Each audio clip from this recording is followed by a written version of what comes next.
Grenoble, relation est en bien à Bassalanzame, mais problème est un problème que moi, c'est peut-être na boba yaka liboso ba wela na ngai leader ngai boy na boye. Partout na 3W Congo TV5 tinto yeba offrande auto sali mbongo oyo ekokende wapi. Merci. Mbongo nyonso ebimi 670 €. Sincèrement papa, relation na yo entre vous les pasteurs à Grenoble, ça se passe comment? Bon, je veux dire tantôt. Relation un chrétien, na autre le déjà païen, et vous en neni. Ah, merci mon Nzambe. Batoizo sont sur la Bible malamute.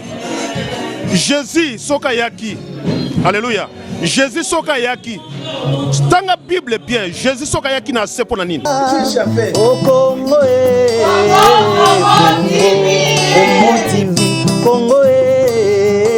Congo Congo TV Congo TV Ozambalokie na nyakoboya Bambola Congo promo.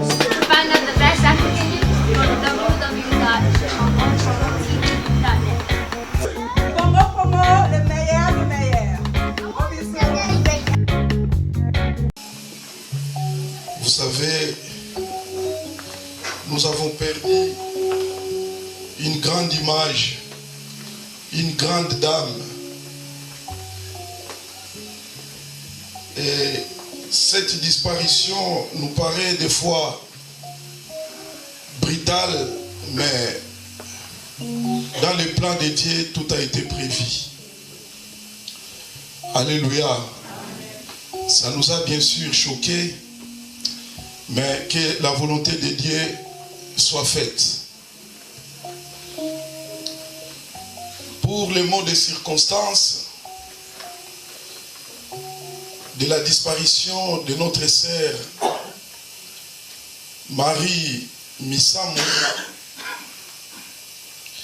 que je n'ai pas eu la grâce de la rencontrer à Kinshasa, mais par la grâce de Dieu, je l'ai rencontré ici en Europe.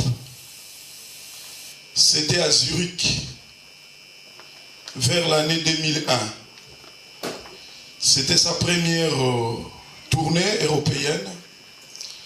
Je travaillais dans une église à Zurich où nous avons soutenu la sœur. Et cette sœur m'a vraiment impressionné par son style unique et particulier. Nous avons eu à échanger. Voilà, aujourd'hui, je vais lire son histoire. Je vais partager avec vous sa biographie et sa discographie. Alléluia. De son vrai nom, c'est Marie Missamou Ngolo, née à Kinshasa, dans la commune de Ngiringiri, plus précisément à Kimbangu. Le 16 novembre 1974, et elle est décédée le 16 janvier 2016, à l'âge de 41 ans, à l'hôpital sino-congolaise à Kinshasa, suite à un arrêt cardiaque pendant qu'elle était encore à la présence de Dieu, c'est-à-dire à sa deuxième jour de jeûne et prière. Gloire au Seigneur.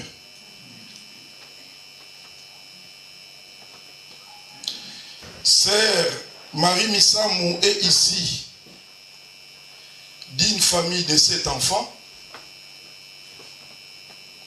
mère d'une fille qui s'appelle Rite Missamou. Sœur Marie Missamou a débuté sa carrière de chanteuse très jeune, à l'âge de 11 ans. Elle a bien évidemment évolué à côté de l'évangéliste de Baba Dieka Mbaki, décédé en 2011, que son âme repose en paix. Hormis la musique chrétienne, elle était une styliste. Elle était une modéliste. Elle était coiffeuse. Elle était couturière.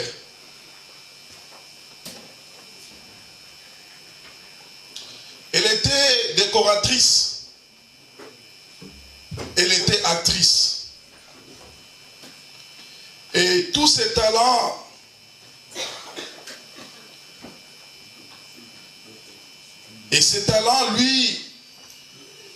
lui a ouvert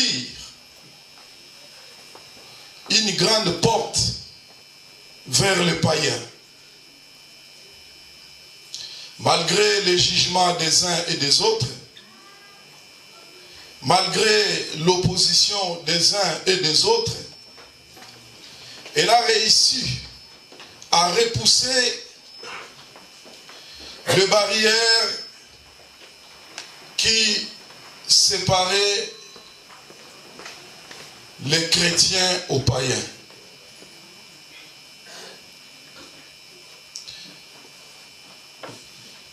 Marie était unique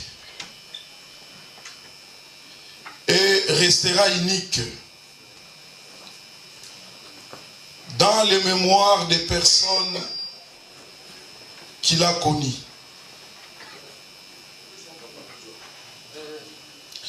C'est une grande perte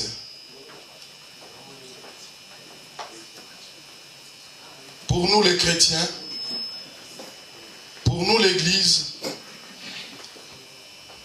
pour la musique chrétienne congolaise, car à travers cette dame,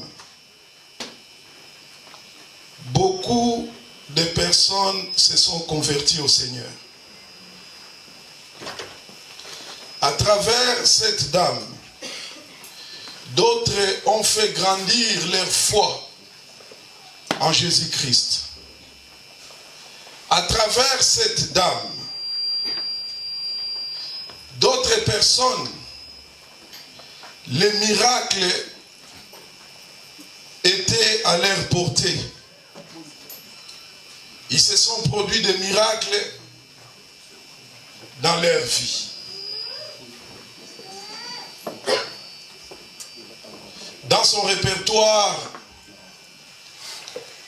notre sœur Marie Missamou Ngolo a écrit, composé et chanté. Elle était une arrangeuse et une chorégraphe de la musique solo style gospel. Elle a laissé sur le marché des disques l'album La Béatitude, Les mystères du voile, volume 1, Les mystères du voile, volume 2, Les mystères enfin, le mystère du voile, volume 3, la résurrection. Où elle a chanté avec sa fille Rite Misamo sur la chanson Testament, que beaucoup ont interprété comme prophétie.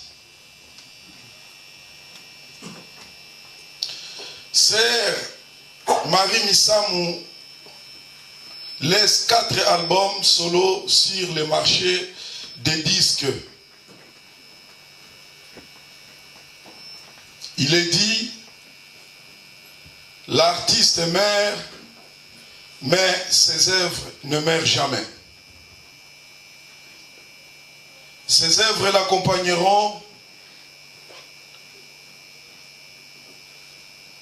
jusqu'au jour du jugement, c'est-à-dire au dernier jour. Amen. Que son âme repose en paix. Et le Seigneur vous bénisse.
Yo te voto linga kinga na yo sa pero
Vraiment l'actualisation, l'actualité, pourquoi t'as compagnie d'ailleurs, papa?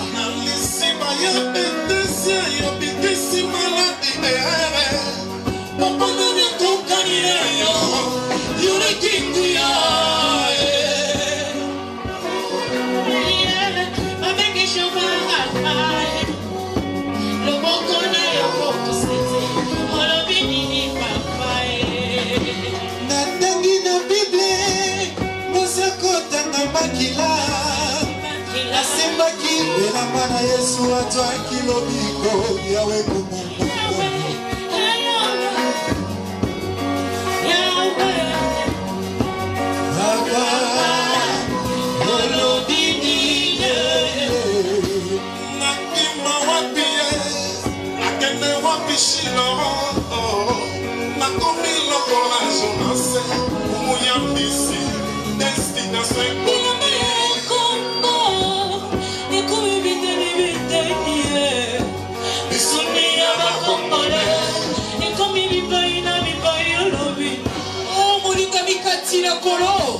Soko moni passe belemina porta yo kamata trompete petela ngokolo yango deli bodela koyoka yo kumama yeso yo papa kumama papa kumama papa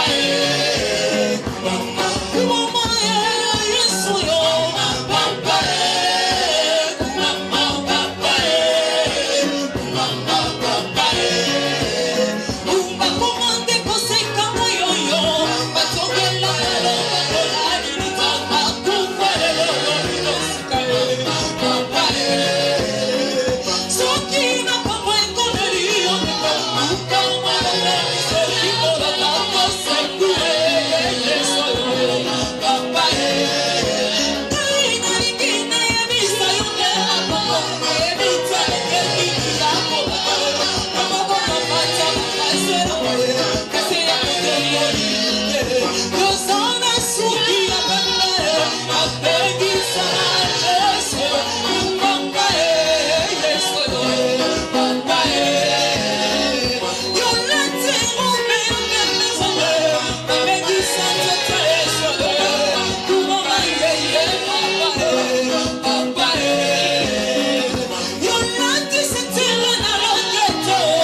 tu pour rendre hommage à maman de Marie Missamou a été dernièrement. Peuple de Dieu est allé partout dans le monde à 3W Congo Promo TV. Je vais se présenter déjà avant tout banda. Ok, on a bien comme pasteur Yvon Mayele. Nous avons passé ensemble les messagers en Binza. Papa, tu es Marie Missamou. Marie Missamou a été fatigué biso. Maintenant si maliwa na ye makamu ebimi tellement ebelé. Tu vois que zonga wana tina par rapport makamu obalobaki. Question na kino papa. Et là, nous les chrétiens, les hommes de Dieu, les frères en Christ, les musiciens, entre nous, hypocrisie et zali bolingo et zate. Nous ne connaissons pas si j'ai papa.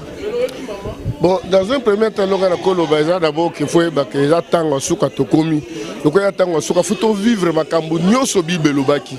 Bible Lobaki n'attend soka tokomona bolingo ekokoma ekosila batokoma malil ba hypocrite donc makamebele.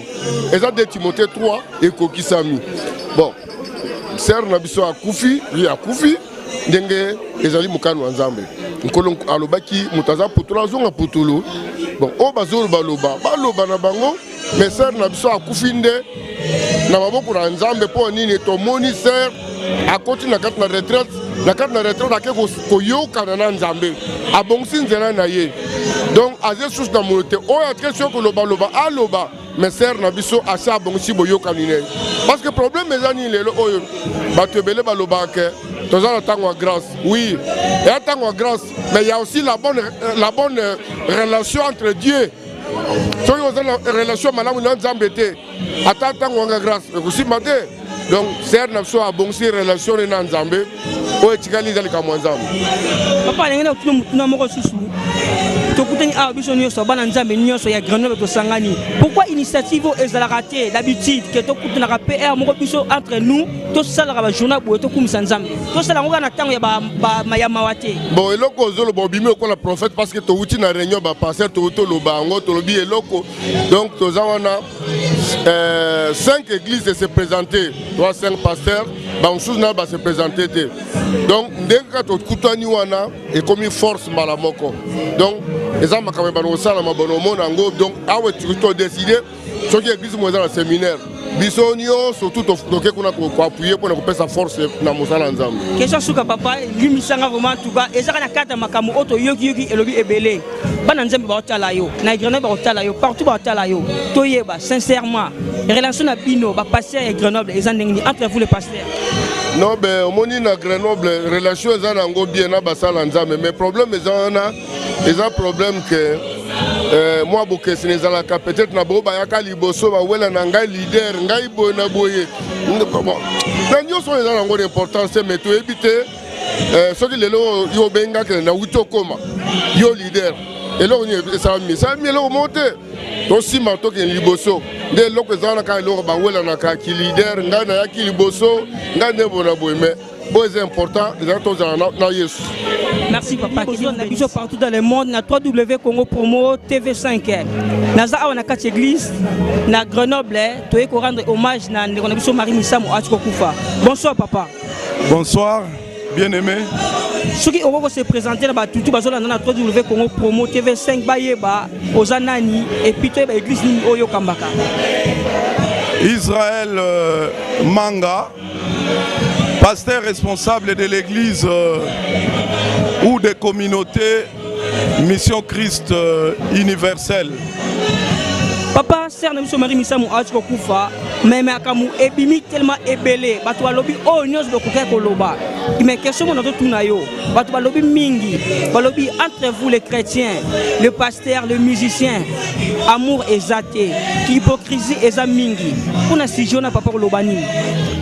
Bon, en fait, donc na temps ya fin, soki moni makambu ya lolenge wana et comme ko salema surtout na kati église et sengeli na biso to veiller parce que toyebi mukolote toyebi pengonga te. Sœur Marie Missamou azalaki ya Nzambe ndenge même la parole oto uti koyoka awa et interpeller biso tozwi prise ya conscience.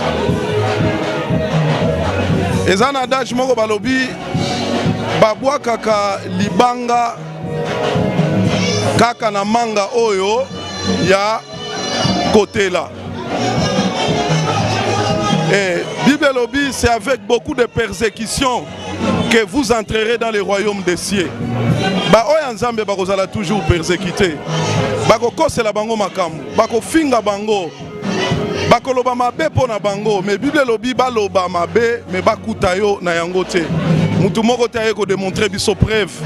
Na makambo nyonso ya mabe o baloba ki pona sœur Marie Misamo.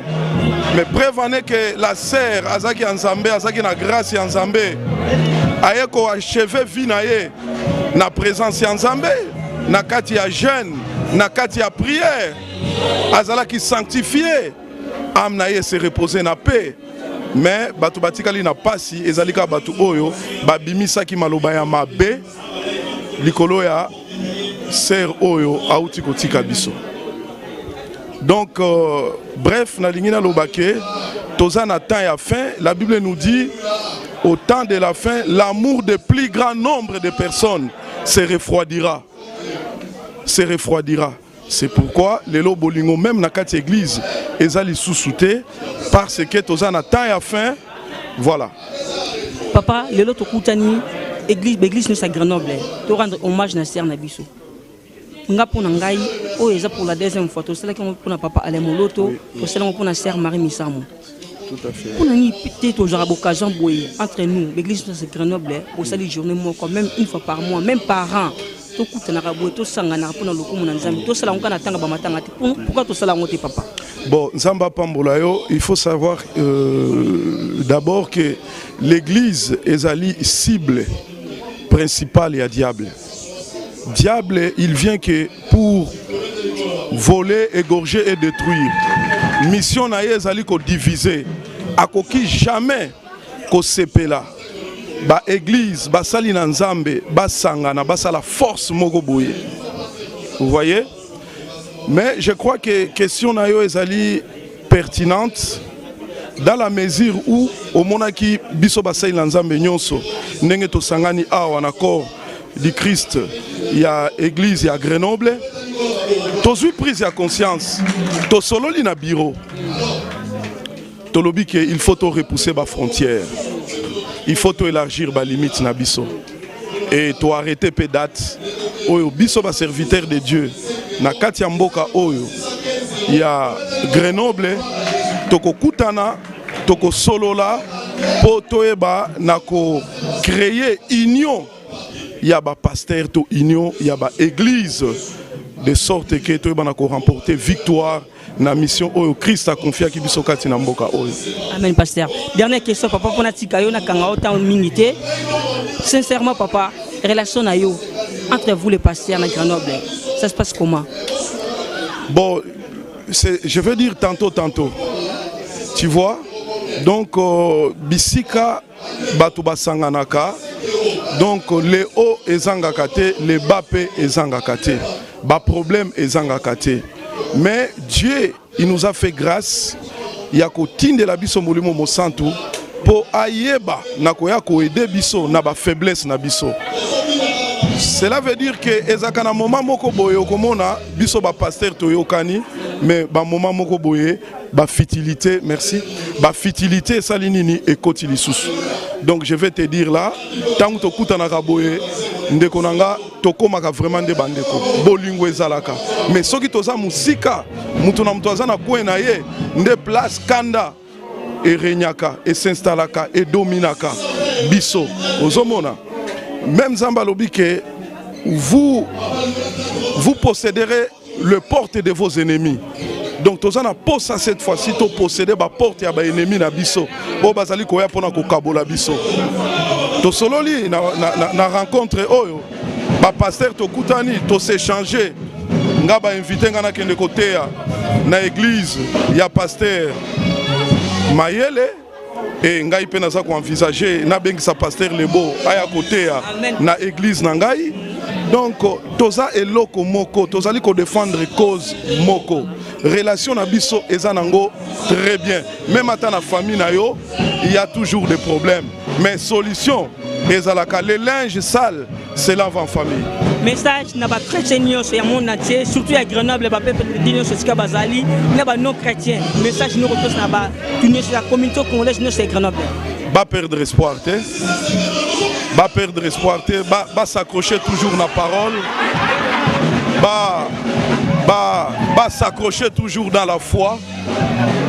Ba bonde là, ba racheter les temps sont mauvaises.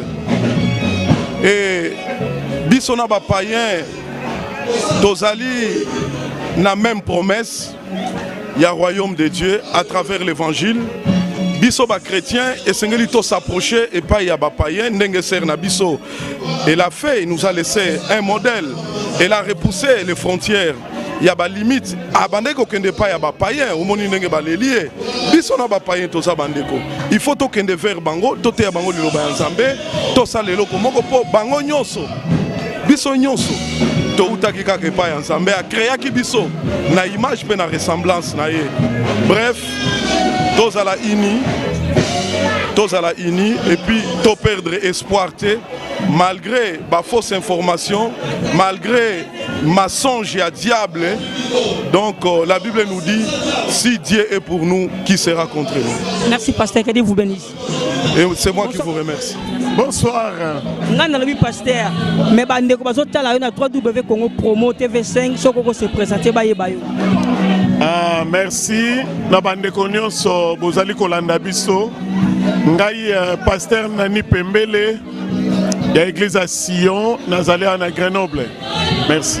Pasteur, comment on a bandimi nyonso ya Grenoble basa ngani esali ndenge nini? Esali kitoko makasi parce que ezali accomplissement ya parole. Yesu alingi to sangana na bolingo po ete mokili bayeba ete ye azali na bomoi. Donc lisanga oyo esali biso kitoko mingi. Papa to sangani awa pona ko rendre hommage na sœur na biso Marie Misamu. Mais na sima ya liwa na ye makambo ebimi tellement ebelé. Mais question mo na ko tuna yo bato balobi mingi entre vous les pasteurs, les musiciens chrétiens, les frères, les sœurs en Christ, bolingo ezate, sincérité ezate. Okolo banini pona likambo wana papa. Wana nde ezali pasi na biso eza dommage. Yangwana lokola église, lokola basali na Nzambe. Tozali ko combattre likambo yo tobengi kozanga bolingo. Ezali mabe mingi parce que Yesu atikaki biso na likambo wana te. Yesu alobaki bako yeba ete tozali ba yekoli na ye soki bamoni kati na biso bomoko na bolingo. Alors oyo nyonso ezali kolobama mpona ntina ya sœur na biso Marie Misamu ona yebi te. Ngate mutu nalobi yango ba oyo balobi yango na yebi te bazwi yango wapi. En tout cas nakosenga soki mabe ezali to malamu ezali malamu tolobaka malamu tolukaka bolamu parce que Yesu atikeli biso bolamu. Papa, les autres coutani, l'église n'est pas il y a Grenoble, et pour rendre hommage à sœur Marie Misamu. Pourquoi nous aurons l'occasion entre nous, l'église, nous allons pour la gloire et en Zambie.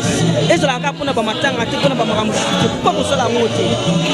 Vous avez raison. Les Camerounais, c'est la cana et Bandelinango. Ceux qui ont dit que le pasteur Tobendanaki, Pembeni, ils ont juste pour traiter les Cambo et les Koloba. Nazali sûr, to lexi batangu mingi, ya pasi. Mais mikole zali koya, l'église est aussi conscience. Na mikole zali koya, toko sale fort, toko bengana, toko sangana, pona lokumu na Nzambe na biso. Mais tu as remarqué l'absence de pasteur Moussouchi. Vous avez dit ou bien ba contre-temps ou bien certainement ba contre-temps. Ba misusu basali, ba misusu bakangami na ba activité mususu. Oyebi soki likambo ezali, eza ata bozali 100. Eza pasi pona kozwa samba la moko. Po mutamtaza na ba activité na ye. Peut-être ceux qui awa ba misusu ba monanité na ba activité mususu koya ya malamu ya kitoko il y a évangélisation, donc on allons ensemble pour le coup ensemble toujours. Dernière question, papa. Entre vous les pasteurs, la communauté congolaise, est-ce que si vous avez une réunion entre vous, ou bien ezali comme au kanisaka, ou bien ezalaka déjà? Il y a justement répondre que ce que mon aitan moko to bendanaki, ezalaki poto solo la likambango. Et to solo li mikolo ezali koya to kozala na ba réunion na biso ba pasteur, beaucoup mona yango, pe ba rapport beaucoup landa yango. Dernier mot, na peuple dédié bazol na partout dans le monde, surtout à ba chrétien à Grenoble et puis na ba non chrétien à Grenoble. Message nous repère ça na ba Grenoble nyonso. Message ezaka moko. Oyo Yesu atikelaki biso. Na Bible mobimba, na Genèse tina Apocalypse, message eza moko. Eza bolingo. Tolingana na bolingo ya Kristo. Tamba pambola bino. Ils sont partout dans le monde à Congo Promo TV5. Bonsoir pasteur. Bonsoir, bien-aimé Prince Pata. Ngana ye bio pasteur mais bande ko bazola na yo na Congo Promo TV5 baniba ye ba soko se présenter papa. Oui, merci bien-aimé Prince. Nangolo Nzambe, je suis le pasteur et responsable de l'église Source du Sali à Grenoble. Voilà. Papa, le tokutani biso nyonso, ba église nyonso presque à Grenoble, tokutani pour te rendre hommage na sœur de Marie Misamu. Tant Marie Misamu kufa ki makamu ebimi ebele batu ba lobby o bakuka koloba.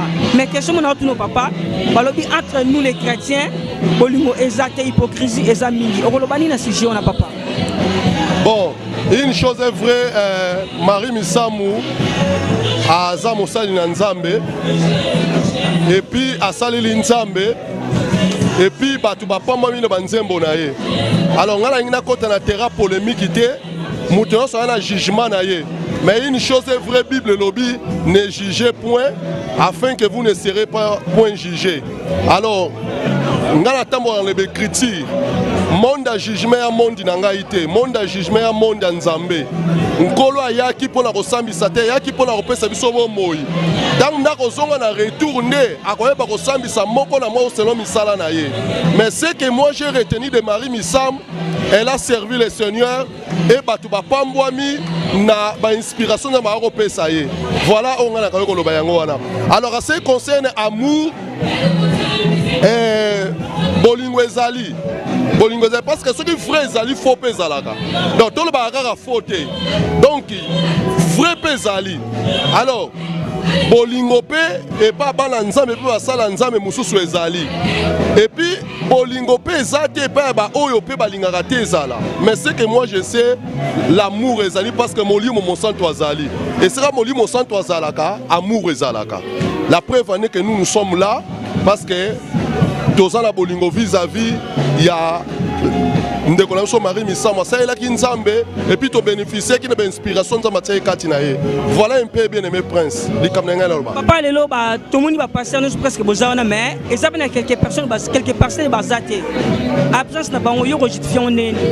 Benga ki bango te ou bien te wana ba pasteur nyonso bazala ki averti sauf que absence na bango na yebité alors le kamo pe na yebité na ko lobate mais c'est que je sais que bazala ki averti.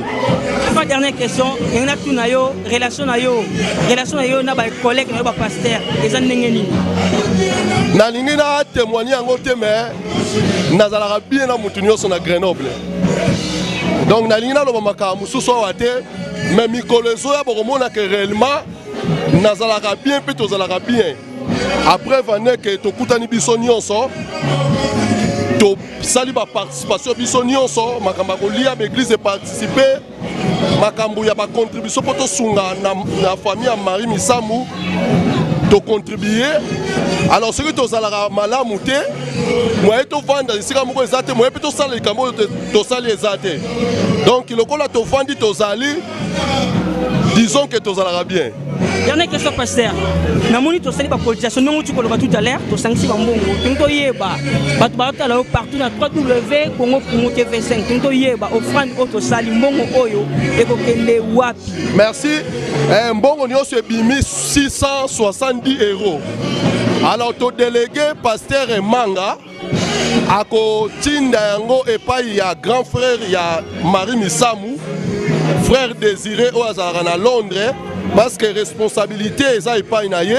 Et puis tant akotinda yango akotindela biso ba récit ba église nyonso, et puis na ba église nyonso tokopesa rapport na ba membre.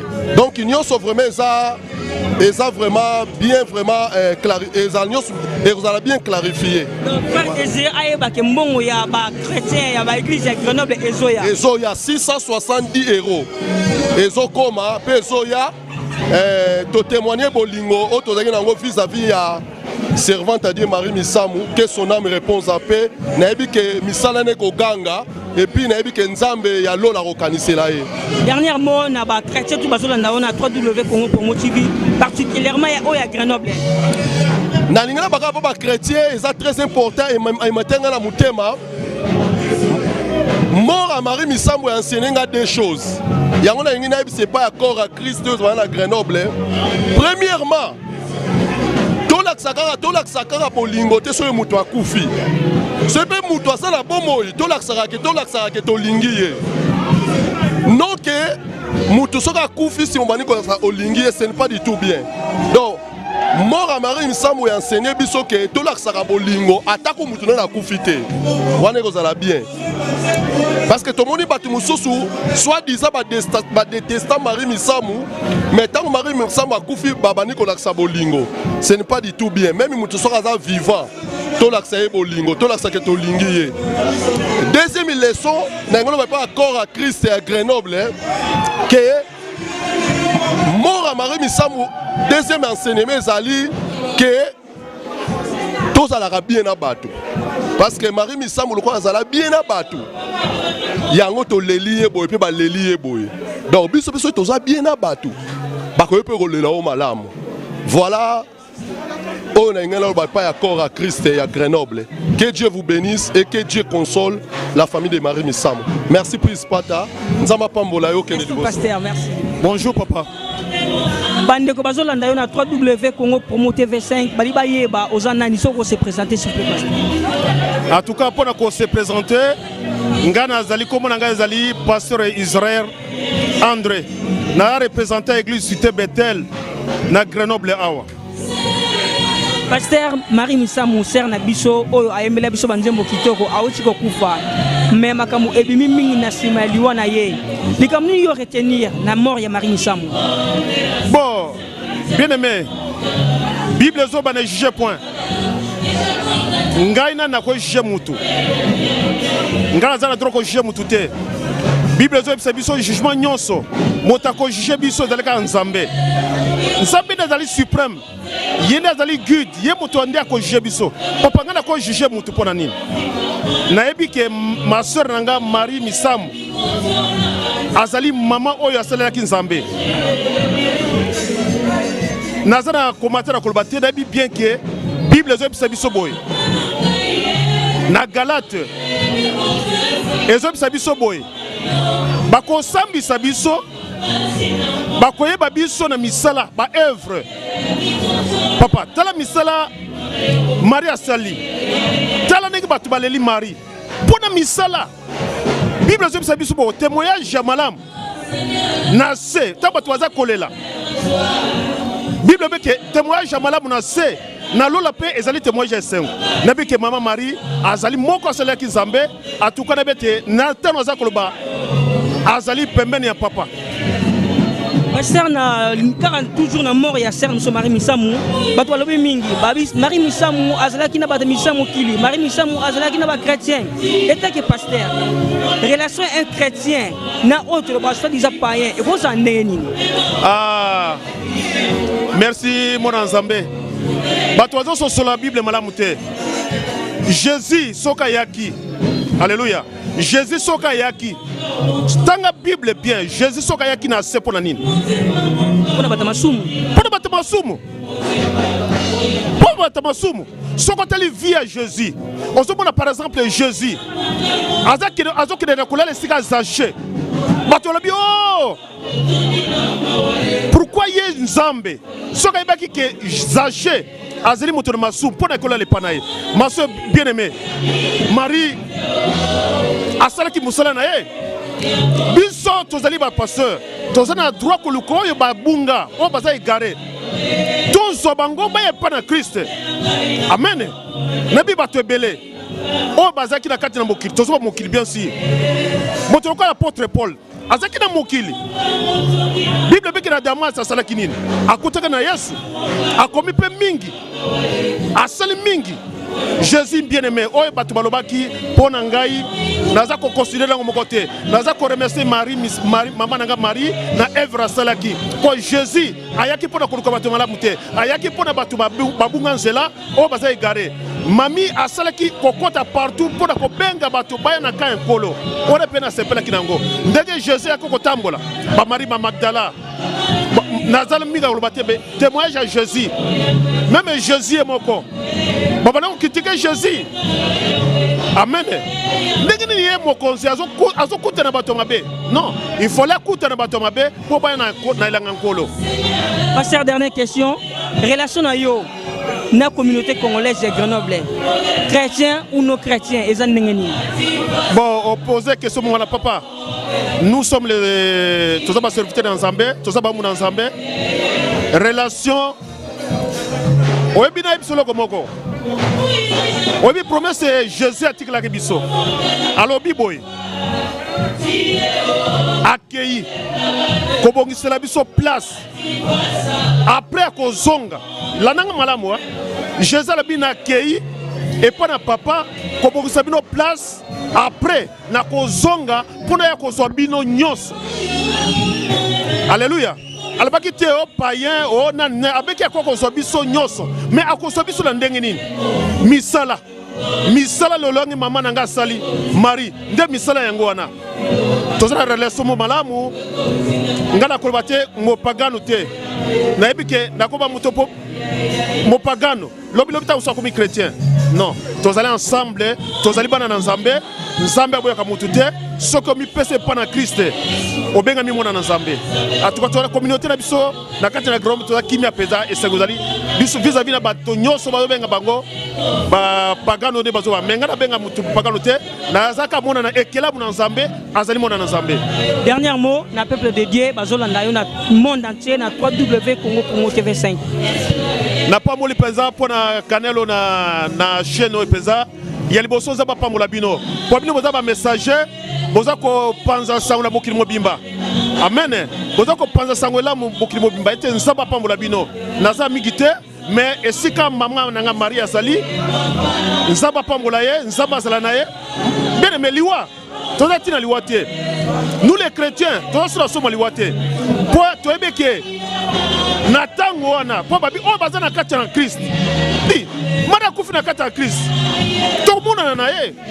Po papa ko ya tanga ko ya. To mona na ye. Na zana droite na badote ba verset biblique. Mais na beke nzaba pa molabino na obo sala pona na musa bo pangazara sangula na mukimo nzaba pa molabino benir bino penza. En tout cas, merci pasteur, merci. Non, pas ta piste à rater, ceux qui ont ça les athées, tu as vraiment na Katia église. Tu as na église, tu as rendre hommage, dernier hommage na notre sœur Marie Misamou. Na pas na frère na ngamu na mais retourner ba question. Bonsoir papa. Ouais, bonsoir pas ta piste. J'ai vu ça biso na expression na yo ndengeni par rapport à journal le de rendre hommage na sœur na Marie Misamou. Bon déjà on a se présenté, donc je m'appelle Peter Kachama, leader à Grenoble. Donc vraiment, sœur Marie Misambu, aza sœur asalagi nkolo na motema malamu. Yango moni monde entier les tilelo. Donc a peu na Grenoble et oui koleka inaperçu te. Le Zambo ya leader Kachama donc photo célébrant gaga. Na mort ya Marie Misambu, makambo lobomi un peu belé, batwa lobby ebele na nyonso wana. Et lokoni yo retenir. Bon, moni nega balobaka babora libanga na manga ya côté là. Donc sœur Nabiso Marie Misambu azaki sœur asalaki nzambe na motema moko. Donc totika biloba loba toloba malamu mpona mowei quoi totika biloba loba. Voilà, toujours. Bonsoir papa. Bonsoir. Toye awa tokutani biso nyonso ba chrétien sur Grenoble te ko rendre hommage na sœur na biso Marie Misamou. Déjà journal lelo to sangani boye zo lobelo ndeni. En tout cas journée à lelo ezana nu kembo na sepeli parce que toza ba païen te toza ba chrétien o ya kufi aza chrétien. Bible lobi na biso na Hébreux 9:27. Il est réservé aux hommes de mourir une seule fois. Après là vient un jugement. Donc notre sœur tozana esengo parce que ake na droite ya papa tozana esengo ming toye ko lelate mais toye ko fêter parce que akufite mais azana droite ya père. Donc nga eza ko sepelisa nga eza esengo eza nzela na biso nyonso. En plus c'est loko est important akufaki na retraite. Bato bazotala côté négatif mais batalaka positif à mutu na retraite eza mutu akoluka intimité na ena nzambe. Donc na yebi ke Marie Misamou a remonté au royaume des cieux. Oh, na kokolo baka yangwana.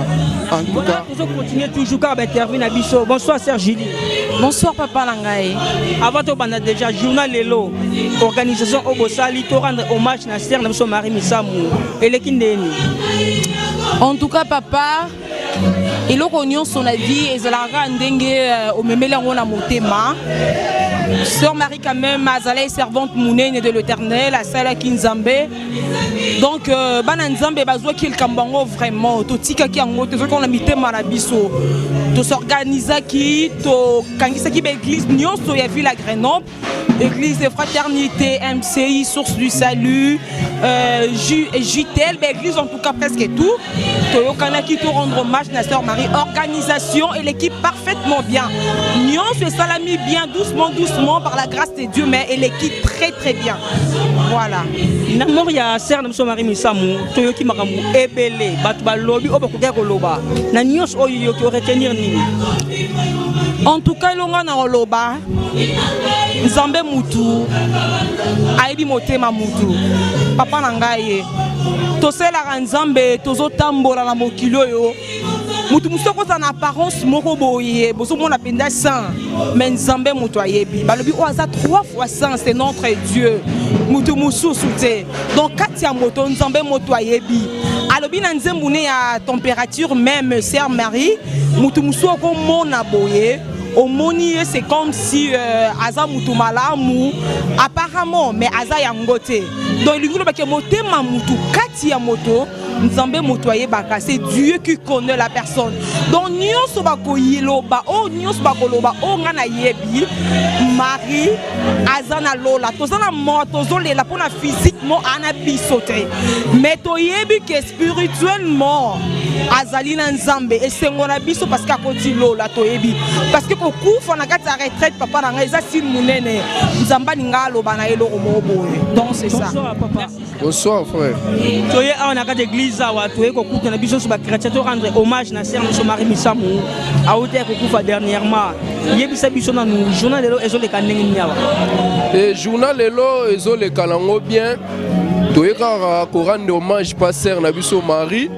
Donc il babito lela na ba o bazo lela to sepela pe na ba oyo bazo sepela likambu oyo ezu mokili mobimba ezu karate ke nde batusu balobara batamokili na batanzambe biso no to abala nzambe po nzambe na ekuluza kabola kiteke o ba païen oyo ba Kristo te yango toye awa toye kolela Sœur Marie le journal lelo eza journée moko po na nga kutoyo lela te toye ne ko sepela po Sœur Marie akena ko pema na kimia epai na Nzambe pongamu na oloba lelo na yebi te mukoni ni liwe ekuta ngai tata ekuta ngai soki pe wa na soki pe wa mais Sœur Marie ekuti ye na kati ya prière donc azalaki na relation na ye na Nzambe na ye donc yango te koloba pona Sœur na biso Marie pona nga te olela te te ne kokumisa Nzambe molimo ya Sœur epema na kimia bisika zali.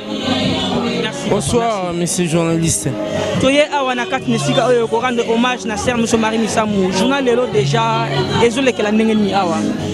Bon, plaisir mingi ndenga komona bandeko na biso communauté congolaise nyonso na niveau diaspora a na kati ya Grenoble toza na plaisir mingi. J'espère bata Paris basalaki yango. Maintenant siko biso na province awa na Grenoble tosangani mpona hommage ya sœur na biso Marie Musamu.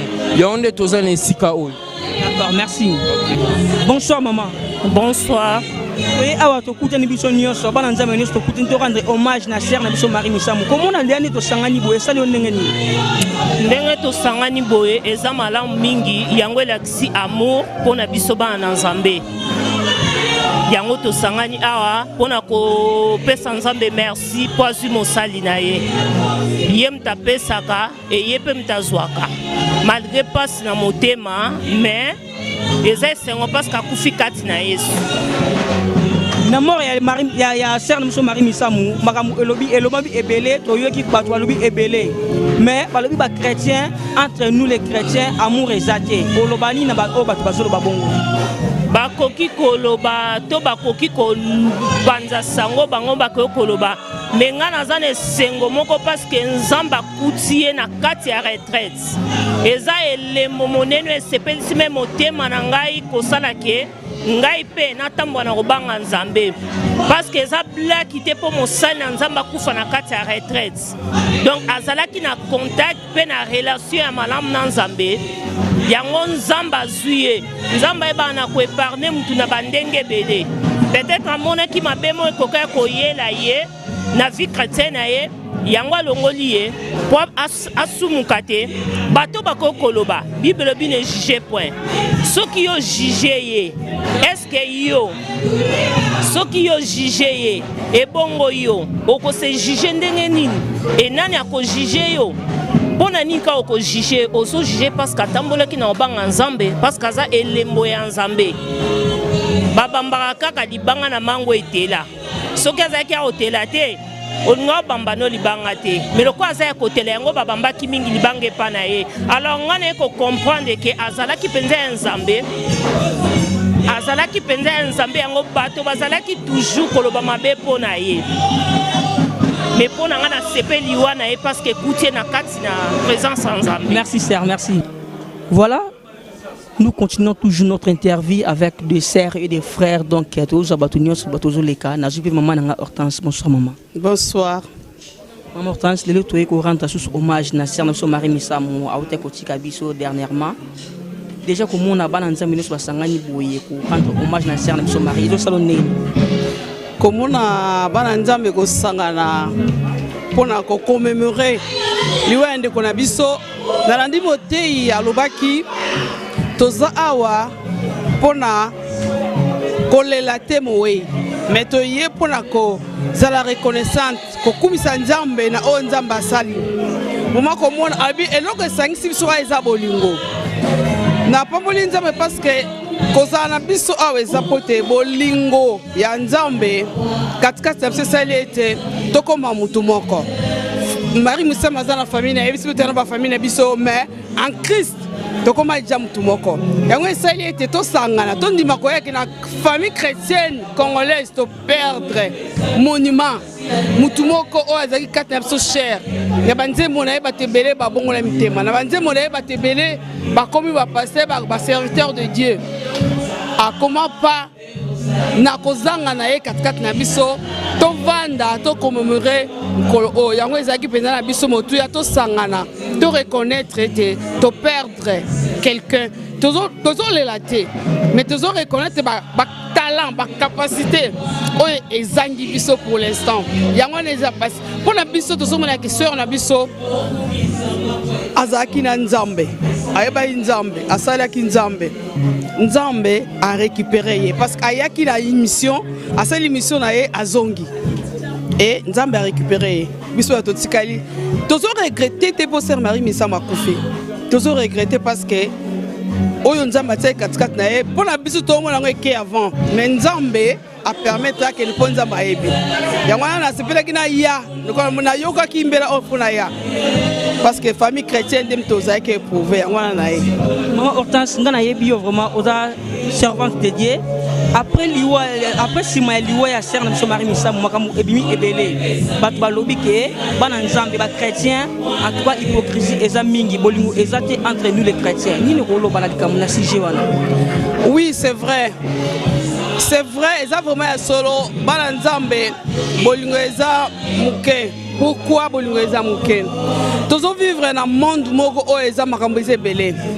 Bana nzambe balobi. Peut-être régime mususu oyo et salama qui était ser na biso à se sentir abandonné parce que bana nzambe mingi to approcher qui était. Quel que soit makambo mutako zanango. Ce qui to approcher qui peut-être on a to yeba ton moyen to ka kosunga ye. Mais to yeba que te nzambe asala ye. Ayeba que mareza qui na besoin batu. Parce que yeye soza molinga malamu. Aboya yiko tika mwana na ye isolé yango aye ko assister à récupérer mais kat na biso elo no senga bana na nzambe to lingala pasi ya muninga eko masije na biso ya munoko te ya koloba par-ci par-là soko mo to moni muninga na problème to approcher to benga ndeko ndeko zo tambola boye keba liboso baba nzubeza peut-être soki aboyi na ekoyoka mais soki to meka koloba tolobi ayoki te wala to mais soki toloba kite na biso pe quand même to oza coupable mais nzambe na bolingo la ye asali ete a récupérer musali na ye parce que ngana loba te que sœur Marie a kufi balé ba sebe non asa mwana nzambe a récupérer ye etikali tiko biso toluka nde tokokende place wana nazopambola nzambe parce que akufi azalaki na présence ya nzambe esenga motema na ngai yango wana parce que nyonso tokoki koluka tosala toloba boye eza le passé mais oyo liboso na ye yango nde eza important mpona biso donc esenga motema na ngai parce que na nzambe asalaki communion na ye malamu. Merci maman, merci.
bolanda Congo Promo donc si tu es quelqu'un basi tout tu es basi tout Congo Promo donc enfin batika au vivre Rafingindu oya Boston et comme peut tourner biso na Congo Promo scanten ezalaka et donc bango batika la quoi ce que si babundana ki me biso awa na ndenga pete kaka Rafingindu mokonzi na bango quoi Raphaël Ngindu am your brother vraiment la pesio mokako soit kende liboso ça la fierté na biso Congo Promo oyo eza kuya kosamba te tembe na moto te mikolo Congo Promo nde trois fois Congo Promo TV o aboya sel mokili na esia ingénieur Rafingindu petit non monsieur ouais Congo Promo TV toujours en direct pour la Potonios Belgique la Potonios ouais balobi Rafingindu Congo Promo à suivre toujours idéologie ba bibolandango aspect Congo Promo toujours grande puissance come on